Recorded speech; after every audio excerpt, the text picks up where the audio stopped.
I want to begin this testimony by telling you that I am excited about what our church is accomplishing in Dare to Dream. I have financially committed to this work, and I have done so at a sacrificial level, because when I listen to Suntree members talk about the future of this church, I get excited.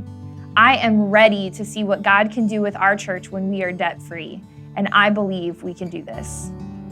It didn't take me long in my time here at Suntree to realize that I was at a special church. You all are resilient, compassionate, committed Christians. We share God's love in our neighborhood, we take risks, we get excited.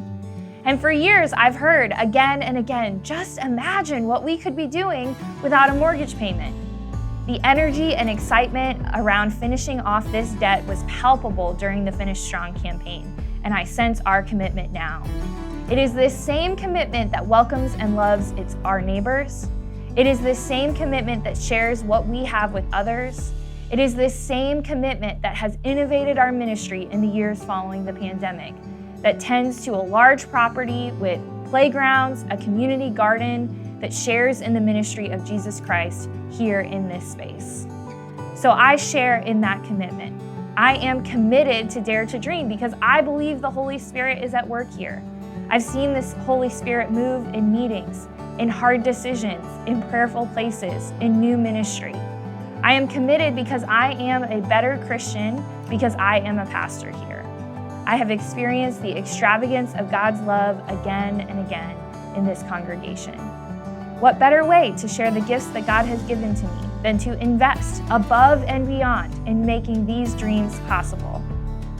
Suntree is a special place, and I believe that God is moving among us to make this debt elimination possible. Recently, I was finishing up training someone for their presentation to their small group about the Dare to Dream campaign when I said out loud, I believe we can do this. The confidence in my voice almost surprised me, but as I thought about it later, I realized I really do believe in what we're doing here, and I do believe we can be done with this debt. I believe we can do this because we've come so far, over 1.1 million given in our Finish Strong campaign, right in the middle of the COVID pandemic. We have saved hundreds of thousands of dollars in interest, hundreds of thousands of dollars that can be used for other ministry. How much more could we do now as we look forward to the future in front of us with great joy? In the United Methodist Church, as a clergy person, you're always very conscious that any one church is not your church. The church belongs to you, its members. Suntree isn't mine or Pastor Annette's. I wasn't here when we took on this debt, and I may not be here when we finish paying it off. But in the meantime, this ministry here is evidence of God's real love, God's real resurrection at work among God's people. I believe we can do this. I believe that God is calling us to dream. I am excited about what God is inviting us to do. And so I am choosing to invest in this dream alongside all of you.